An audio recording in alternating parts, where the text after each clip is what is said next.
नमस्कार साथियों, दिव्य ज्ञान के YouTube चैनल में आपका स्वागत है। मेरा नाम है गिरीश मिश्रा।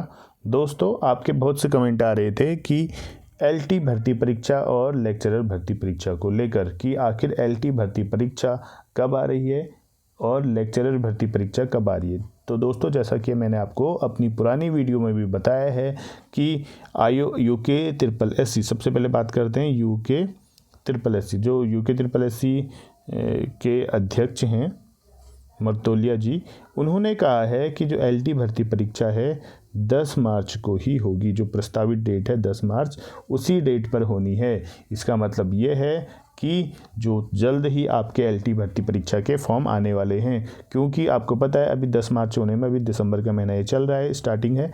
इसके बाद जनवरी है, फरवरी, यानी कि लगभग 2 से ढाई महीने का टाइम आयोग के पास है। अगर जहाँ तक उम्मीद है 15 से 20 तारीख के बीच में ये नोटिफिकेशन जारी हो जाना चाहिए। 15 से 20 तारीख के बीच में, अगर 15 से 20 तारीख के बीच में नहीं होता है तो इसका मतलब जनवरी पहले सप्ताह में LT भर्ती परीक्षा का जो विज्ञापन जारी हो जाएगा, क्योंकि उन्होंने कहा है कि हमने एग्ज़ाम तो 10 मार्च को ही कराना है। तो इसकी तैयारी आप करते रहिए LT भर्ती परीक्षा की, तो आपको इसमें निराश होने की आवश्यकता नहीं है। आप अपनी तैयारी साथ साथ में करते रहिए। रही बात लेक्चरर भर्ती परीक्षा को, तो मैंने आपको पहले भी बताया है कि यूके PSC ने अपने कैलेंडर में प्रवक्ता भर्ती का किसी भी प्रकार से जिक्र नहीं किया है। इसका मतलब अभी अध्याचन जो है आयोग के पास नहीं है। जैसे ही आयोग के पास अध्याचन आएगा, आयोग नया कैलेंडर जारी करेगा और नए कैलेंडर में जो है उस लेक्चरर भर्ती परीक्षा, प्रवक्ता भर्ती परीक्षा का जो है वहाँ पर जिक्र किया जाएगा। जैसा कि आपको पता है पुरानी जो पुराना कैलेंडर है उसमें लगभग मई के माह तक जो है किसी भी प्रकार से प्रवक्ता भर्ती का कोई जो है जिक्र नहीं है। इसका मतलब मई तक तो लगभग प्रवक्ता भर्ती परीक्षा नहीं आने वाली। मतलब आज एग्ज़ाम तो बिल्कुल नहीं होने वाला है मई तक। तो हो सकता है कि जल्द ही उसका अध्याचन जो आयोग के पास पहुंच जाए, आयोग उसके बाद नया जो है भर्ती कैलेंडर जारी करे और उसमें प्रवक्ता भर्ती हो। तो इसका मतलब ये मान के चलो, संभावना है कि मई जून के में ही इसका जो है प्रवक्ता का स्क्रीनिंग एग्ज़ाम हो जाएगा और मेन एग्ज़ाम के लिए आयोग जो है ज़्यादा से ज़्यादा 2 महीने का टाइम देता है। तो हो सकता है कि मई जून में स्क्रीनिंग हो जाए प्रवक्ता की और उसके बाद अगस्त सितंबर या अक्टूबर तक उसका मेंस हो जाएगा। तो आप इसकी उम्मीद रख सकते हैं। तो जैसा कि आज के न्यूज़पेपर की खबर है, प्राइमरी भर्ती परीक्षा को लेकर है कि स्कूलों में जल्द हो शिक्षकों की नियुक्ति। इसलिए जो है यहाँ पर एक मीटिंग की गई है। कहाँ पर? कर्णप्रयाग में की गई है कि उत्तराखंड राजकीय प्राथमिक शिक्षक संघ की बैठक में प्राइमरी स्कूलों में रिक्त पड़े पदों पर जल्द शिक्षकों की नियुक्ति की मांग उठाई है। शिक्षकों की कमी से एकल शिक्षक वाले विद्यालयों और शिक्षक विहीन विद्यालयों में पठन पाठन प्रक्रिया के बाधित होने पर शिक्षकों ने चिंता जताई है। शिक्षकों का कहना है कि शिक्षकों की नियुक्ति नहीं होने की वजह से शिक्षण कार्य प्रभावित हो रहा है। इसके साथ ही छात्रों के भविष्य पर इसका असर पड़ रहा है। जिला अध्यक्ष दिगंबर नेगी की अध्यक्षता और जिला मंत्री मुकेश नेगी के संचालन में आयोजित बैठक में शिक्षकों ने 2005 में नियुक्त हुए शिक्षकों को OPS का लाभ दिए जाने की मांग सरकार के द्वारा उठाई थी और जिस पर जो है उन्होंने सरकार का धन्यवाद भी जताया है। साथ ही विभिन्न प्रतियोगी परीक्षाओं और प्रतियोगिताओं में बेहतर प्रदर्शन करने वाले छात्र छात्राओं को मार्गदर्शन करने वाले शिक्षकों की सराहना भी उनके द्वारा की गई है। तो कहने का मतलब है, आपको जैसे कि पता है प्राथमिक भर्ती परीक्षा जो है इतने सालों से जो है 2020-21 से लटकी हुई है, कोर्ट के अधीन है। तो कोर्ट के अधीन की होने की वजह से जो है नहीं हो पा रही थी, जिस वजह से आपको पता है 2-3 सालों में इतने रिटायरमेंट हुए टीचरों के। तो प्राथमिक स्कूल जो है लगभग खाली होने के कगार पे है। तो उस लिए जो है जल्द शिक्षकों की नियुक्ति हो, इसलिए जो है यहाँ पर उत्तराखंड राजकीय प्राथमिक शिक्षक संघ ने एक जो है बैठक की थी और सरकार से मांग की थी कि जल्द से जल्द प्राथमिक शिक्षक भर्ती को सुचारू रूप से शुरू किया जाए। इसी प्रकार से एक खबर NIOS DLED से संबंधित है। आपको पता है NIOS जो DLED के जो अध्यक्ष हैं नंदन सिंह बोरा जी, उन्होंने जो है NIOS DLED को जो है दोबारा से मान्यता देने के लिए जो है अपना प्रयास जारी रखा है। जैसा कि आपको पता है कि पिछले दिनों सुप्रीम कोर्ट ने NIOS DLED को प्राथमिक शिक्षक भर्ती के लिए अयोग्य घोषित कर दिया था। जिसकी वजह से जो है देश के लगभग 14 लाख जो है NIS DLED जो प्रशिक्षित थे वो जो है बाहर हो गए हैं। तो इसलिए जो है नंदन सिंह बोहरा जो है लगातार जो है सरकार के मंत्रियों के जो है पीछे पड़े हुए हैं कि कैसे न कैसे अध्याचन के द्वारा वो इस NIS DLED को जो है दोबारा से जो योग्य कर पाएँ, उसके लिए अध्याचन सरकार के लाने के लिए लगातार उनसे विनती कर रहे हैं। तो इसलिए उन्होंने अपने ट्विटर पर जो है एक पोस्ट डाली है, एक्स पर एक पोस्ट डाली है। उस पोस्ट में लिखा है कि आज माननीय केंद्रीय शिक्षा मंत्री के कार्यालय के सहयोग से उच्च अधिकारियों से वार्ता हुई, लेकिन NIS DLED अभ्यर्थियों का दिल्ली न पहुंचना अत्यंत निराशाजनक है। यदि अब भी हम अपने भविष्य के लिए सजग नहीं हुए तो किसी भी अनहोनी के जिम्मेदार हम सभी होंगे। इसी प्रकार योग प्रशिक्षकों के लिए एक खुशखबरी है। ठीक, महाविद्यालयों में योग प्रशिक्षक बनने का मौका मिलने वाला है। योग के प्रति जागरूक करने एवं योग शिक्षा को बढ़ावा देने के लिए प्रदेश के राजकीय महाविद्यालयों में आउटसोर्स यानी कि उपनल के माध्यम से लगभग 100 उपनल तो नहीं बोलेंगे, आउटसोर्स एजेंसी होगी इसके लिए 123 योग प्रशिक्षक ट्रेनर तैनात होंगे। इसके लिए उच्च शिक्षा निदेशालय ने निर्देश जारी कर दिए हैं।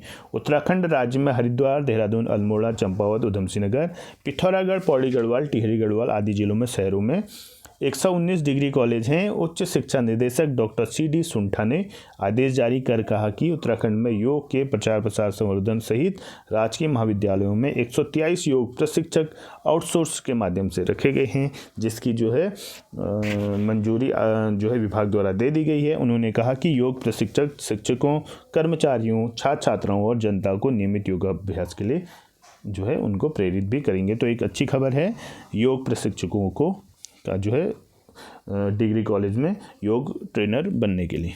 इसी प्रकार से खबर आई है कि फरवरी में होनी है परीक्षा। किताबों का अब तक पता नहीं। जो उत्तराखंड ओपन यूनिवर्सिटी है यहाँ पर एग्ज़ाम होने वाले हैं, लेकिन अभी तक वहाँ पर किताबें नहीं पहुँच पाई है, जिससे कि जो विद्यार्थी हैं उनमें बहुत ज़्यादा रोष है, क्योंकि बिना किताबों के वो एग्ज़ाम कैसे देंगे, ये प्रश्न उनके सामने बना हुआ है। अगर मान लो वो जो उनके कम मार्क्स आते हैं या वो फेल हो जाते हैं तो उसका जिम्मेदार कौन रहेगा। तो ये बहुत ही लापरवाही है उत्तराखंड ओपन यूनिवर्सिटी के। और उनके कुल सचिव जो प्रोफेसर PD पंत हैं, उन्होंने कहा है कि प्रथम सेमेस्टर के प्रवेश 20 अक्टूबर तक चले हैं। इसके बाद किताबें छपवाने की प्रक्रिया शुरू हुई। अब आप सोच सकते हैं कि पहले जो है पूरे फॉर्म भरवा दिए हैं और उसके बाद जो किताबें छप रही हैं, और किताबें छपने के बाद फिर बांटेंगे, तो तब तक तो मेरे ख्याल से एग्ज़ाम हो भी जाएंगे, रिजल्ट आ जाएगा तब उसके बाद उन किताबों का क्या करेंगे। अब ये इन्हें भी सोचना चाहिए। तो मतलब ये एक गैर जिम्मेदाराना जो है एक प्रकार से क्या है, ये इनका बयान है। कई विद्यार्थियों को किताबें मिल गई हैं, 1 हफ्ते के भीतर किताबें पहुंच जाएंगी। दिसंबर अंत तक सभी विद्यार्थियों को किताबें उपलब्ध करा दी जाएंगी। तो वो किताबों को तो वो अपने घर के लाइब्रेरी में सजा के रखेंगे, फिर पढ़ने का तो वैसे भी टाइम मिलेगा नहीं, क्योंकि तब तक एग्ज़ाम हो जाएंगे। बढ़ते हैं आगे। एक खबर है बिहार से B.Ed डिग्रीधारी 22,000 प्राथमिक शिक्षकों को हाईकोर्ट से राहत नहीं। आपको पता है कि जैसा कि प्राथमिक भर्ती परीक्षा के लिए B.Ed डिग्री को सुप्रीम कोर्ट द्वारा जो है अमान्य घोषित कर दिया गया है, तो इसलिए इसका सीधा प्रभाव जो है शिक्षक भर्ती पर पड़ा है बिहार के, जिसमें 22,000 प्राथमिक शिक्षक हाईकोर्ट से जो है उनको राहत नहीं मिली है, वहाँ से उनको जो है बाहर कर दिया गया है। ये शिक्षक जो है अभी ऑन जॉब हैं और कुछ लगने वाले थे, तो सीधा इनके पास रोज़गार का संकट उत्पन्न हो गया है, जिससे कि ये सीधा बाहर हो जाएंगे। अब जो है इन पदों पर जो DLED है, जो डाइट से DLED होता है, उन्हीं को ही मान्य किया जाएगा। साथ में हाईकोर्ट ने उन्होंने कहा है कि शिक्षक नियुक्ति के 6ठे चरण में 1 से 5वीं के लिए B.Ed डिग्री धारक की नियुक्ति हुई थी, उससे अब नए सिरे से भरना होगा। राज्य सरकार को NCT की ओर से 2010 में जारी मूल अधिसूचना के अनुसार योग्य उम्मीदवारों को ही नियुक्ति करनी होगी। तो कहने का मतलब है सुप्रीम कोर्ट से तो इन्हें झटका लगा है, हाईकोर्ट ने भी इन्हें झटका दे दिया है। अब इनके पास सिर्फ एक ऑप्शन बचता है कि सरकार अगर अध्याचन के द्वारा इनको दोबारा पुनः स्थापित करवा सकती तो ठीक, वरना ये जो पूरी तरीके से प्राथमिक शिक्षक भर्ती से बाहर हो जाएंगे।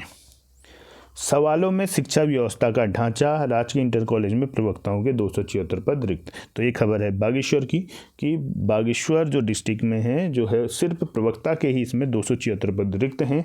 तो ये बहुत ही जो है सोचनीय विषय है। सिर्फ ये बागेश्वर एक छोटा सा डिस्ट्रिक्ट है, वहीं 276 पद रिक्त हैं। तो ऐसी 13 डिस्ट्रिक्ट हैं जो बड़े डिस्ट्रिक्ट हैं, हरिद्वार, देहरादून, उत्तरकाशी, चमोली, पिथौरागढ़, नैनीताल। तो आप सोच सकते हैं कि लगभग 4, 5, 6 हज़ार के आसपास टोटल प्रवक्ता के पद वहाँ रिक्त चल रहे हैं और अभी तक प्रवक्ता भर्ती परीक्षा की जो है कोई उम्मीद हमें नज़र आ नहीं रही है। तो कैसे यहाँ पर जो है व्यवस्था चलेगी, ये सोचने वाली बात है। इससे संबंधित जो है जो बागेश्वर के CEO हैं, मुख्य शिक्षा अधिकारी बागेश्वर GS सोन, उन्होंने कहा है कि प्रवक्ताओं की कमी का मामला लगातार विद्यालयी शिक्षा निदेशालय के सामने रखा गया है। जिले को प्रवक्ता मिलने पर प्रवक्ताओं की कमी वाले विद्यालय में तैनात किया जाएगा। तो कहने का मतलब है ये एक रटा रटाया जो है सभी अधिकारियों का जवाब होता है, करता कोई कुछ नहीं है। ये कहते तो हैं हमने प्रस्ताव भेजा हुआ है, लेकिन वो प्रस्ताव कहाँ जाता है किसी को पता नहीं रहता है, जिसका खामियाजा स्कूल को भुगतना पड़ता है, शिक्षकों को भुगतना पड़ता है और जो है जो वहाँ पढ़ रहे हैं नैनीहाल उनको पढ़ना पड़ता है। तो ये बहुत सोचनीय विषय है, सरकार को इसमें जल्द ही जो है एक्शन लेना चाहिए। इसी प्रकार LT शिक्षकों का होगा अंतरमंडलीय तबादला। अब यहाँ पर जो ऑन जॉब हैं, गढ़वाल से कुमाऊँ जाना चाह रहे हैं, कुमाऊँ से जो है गढ़वाल आना चाह रहे हैं, तो उसके लिए तबादले की बात हो रही है। तो यहाँ पर तबादले होगा ऐसा कहा जा रहा है। यहाँ पर शिक्षा मंत्री धन सिंह रावत का वक्तव्य आ रखा है। उन्होंने कहा है कि शिक्षकों की समस्याओं को लेकर सरकार गंभीर है। अंतरमंडलीय तबादले के इच्छुक शिक्षकों का ब्यौरा प्राप्त होने के बाद इसे वन टाइम सेटलमेंट योजना के अनुसार कैबिनेट में लाया जाएगा। ये कह रहे हैं कि इसको कैबिनेट में लाया जाएगा। इस जो है वाक्य को सभी पात्र शिक्षकों को तबादले का लाभ इसमें दिया जाएगा। तो कहने का मतलब है ये कह रहे हैं शिक्षकों की समस्याओं को लेकर सरकार अत्यंत गंभीर है। अब इनकी गंभीरता का आलम हम इसी से देख सकते हैं कि प्राइमरी भर्ती परीक्षा 2018 और 2020 से लटकी हुई है। LT भर्ती परीक्षा 2020 में फॉर्म आए थे, उसके बाद से नहीं आए हैं। लेक्चरर भर्ती परीक्षा भी 2020 में आए थे फॉर्म, अभी तक जो है उसके बाद से कुछ हुआ नहीं है। पिछले 3-4 साल से जो है पूरा शिक्षकों का टोटा भर्ती परीक्षा का टोटा पड़ा हुआ है, बेरोजगारों की संख्या बढ़ रही है। तो इससे लेकर आप सोच सकते हैं कि शिक्षकों की समस्या को लेकर सरकार कितनी गंभीर है। तो बाकी ये वक्तव्य होते हैं इनके, ये कहते रहते हैं, ज़मीनी स्तर पर ये काम बिल्कुल नहीं करते। तो इस तरीके से ये आज का जो हमारा सेशन था इसमें हमने बात की जो है कुछ ज्वलंत मुद्दों पर जो शिक्षक भर्ती परीक्षा से संबंधित थी। इसी प्रकार की वीडियो के लिए आप हमारे जो है YouTube चैनल दिव्य ज्ञान पर जुड़े रहिए, इसे सब्सक्राइब कीजिए, शेयर कीजिए। मिलते हैं अपनी नई वीडियो के साथ, तब तक के लिए जय हिंद, जय भारत, जय उत्तराखंड।